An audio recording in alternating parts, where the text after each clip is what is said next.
Astro సిండికేట్లో మీ personal and business promotions కోసం కింది నెంబర్కు కాంటాక్ట్ చేయండి.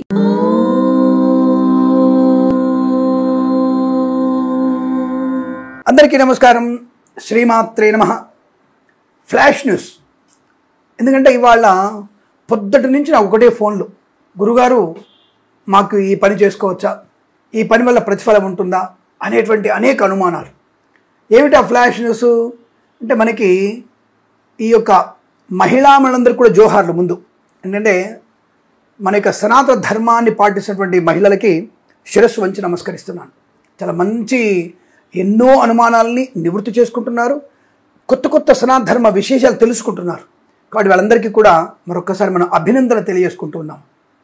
అంటే ఈరోజు ఎందుకు ఎన్ని ఫోన్ కాల్స్ వచ్చాయని మీరు కంగారు పడుతుంటారు. దాదాపుగా నాకు ఒక 12-13 కాల్స్ వచ్చాయి, ఫోన్ కాల్స్. గురుగారి వాళ్ళ అమావాస్య, మరి వాళ్ళ అమావాస్య గురువారం కదా, మరి మాకు వరలక్ష్మి వ్రతం ఉంది కదా. మరి కొంతమంది ఇళ్లలో పాపం వరలక్ష్మి వ్రతం చేసుకుంటున్నారు. అఫ్కోర్స్ మా ఇంట్లో కూడా శుభమైనటువంటి వరలక్ష్మి వ్రతం జరగబోతోంది. కాబట్టి కొంతమందికి 2వ వారం వీలు కాకపోతే మొదటి వారం, 1-2 వారం వీలు కాకపోతే 4వ వారం 3వ వారం చేసుకుంటున్నారు. అలా చేసుకోవచ్చును, దానికి సందేహం లేదు. అది ఇంతకుముందే నేను చెప్పేశాను. మరి ఈరోజు విశేషం ఏమిటంటే, మరి వాళ్ళ అమావాస్య అయింది కదా, మరి వరలక్ష్మి వ్రతం ఉంది మాకు, మీ ఇంటిని శుభ్రం చేసుకోవచ్చా చేసుకోకూడదా, అంటే విగ్రహాలు తుడిచి బొట్లు పెట్టి మనం మొత్తం అలంకారం చేసుకోవచ్చుగా చేసుకోకూడదా అని చాలామందికి సందేహాలు. ఇల్లు దులుపుకోవచ్చా, మరి దులుపుకోకుంటే వాళ్ళ అమావాస్య అంటున్నారు, అమావాస్యలో దులుపొద్దు అంటున్నారు, కొంతమంది అరిష్టం అంటున్నారు, ఇబ్బంది కలుగుతుందని చెప్తున్నారు, అలా చేయకూడదు అంటున్నారు.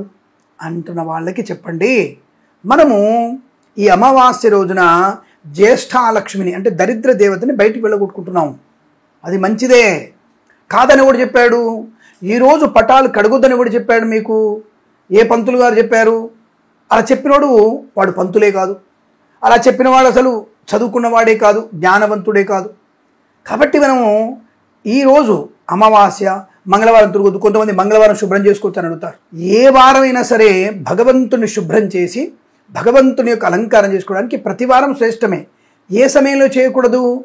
గ్రహణ సమయంలో, సూర్యగ్రహణం కానీ చంద్రగ్రహణ సమయంలో కానీ మకర సంక్రమణ కాలంలో, అంటే మకర సంక్రమణ ఉంటుంది కదా, మకర సంక్రమణం కర్కాటక సంక్రమణ కాలంలో, అంటే ఆ 10 నిమిషాలు సంక్రమణ కాలం 10 నిమిషాలు మాత్రమే, ఆ 10 నిమిషాలు గంట అనుకోండి.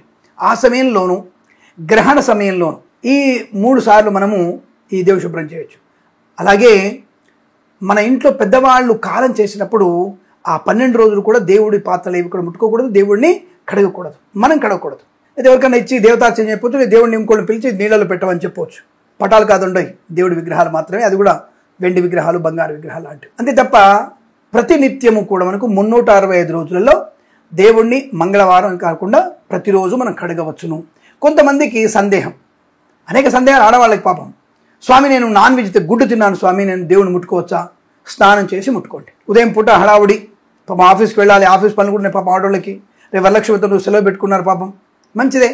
మరి మేము మధ్యాహ్నం వస్తాం స్వామి, సాయంత్రం దులుపుకోవచ్చునా? బ్రహ్మాండంగా దులుపుకోవచ్చు. సాయంకాలం సంధ్య వేళ కాకుండా, అంటే 5 గంటల నుంచి 6:30 వరకు ఆ సంధ్య వేళ, అంటే యాక్చువల్ అంటే 5:30 నుంచి 6:30 వరకు ఆ సంధ్య వేళలో మీరు దులుపకండి ఇల్లుని. 6:30 తర్వాత మళ్ళీ ఇల్లు మొత్తం శుభ్రం చేసుకోవచ్చు, కడగవచ్చు, విగ్రహాన్ని తొడవచ్చు, విగ్రహాలు కడగవచ్చును. శుభ్రం చేసి స్నానం చేసి తప్పకుండా మీరే చేయండి. మధ్యాహ్నం భోజనం చేసినా చేయవచ్చు, కానీ అమ్మవారిని అలంకరింపజేసుకోవచ్చును. కలశంలో అన్ని బియ్యం కానీ అని పోసి రెడీగా పెట్టుకోవచ్చు, అంటే కలశం వేరుగా అన్ని పెట్టాలి, అలంకరణ చేసుకోవచ్చు, దానికి ఎటువంటి దోషం లేదు. అమావాస్య రోజు ఇటువంటివి చేసుకోవద్దా అనేటువంటి కంగారు పడకండి. ఇటువంటి ఫ్లాష్ న్యూస్ మీకు వెంటనే చెప్పడం కోసం నేను ఎన్ని ఫోన్ కాల్స్ ఉన్న తర్వాత అనేక మంది ఆడపిల్లలకి ఆడపడుచులకి ఇటువంటి అనుమానాలు ఉంటాయి కాబట్టి వెంటనే ఫ్లాష్ న్యూస్ మీకోసం పంపించాను. మరి ఇటువంటి ఫ్లాష్ న్యూస్ని మీ ఒక్కళ్ళే దాచుకోకుండా 10 మందికి చేరవేయాలి, తద్వారా మీకు అనుకూలంగా ఉంటుంది. ఆ వరలక్ష్మి అనుగ్రహాన్ని పొందుకోవచ్చును, సమస్త శుభయోగాలు పొందుకుంటారు. అమ్మవారి అనుగ్రహంతో అష్టైశ్వర్య ప్రాప్తి మీకు కలగాలని కోరుకుంటూ ప్రేమతో మీ కిరణ్ శర్మ.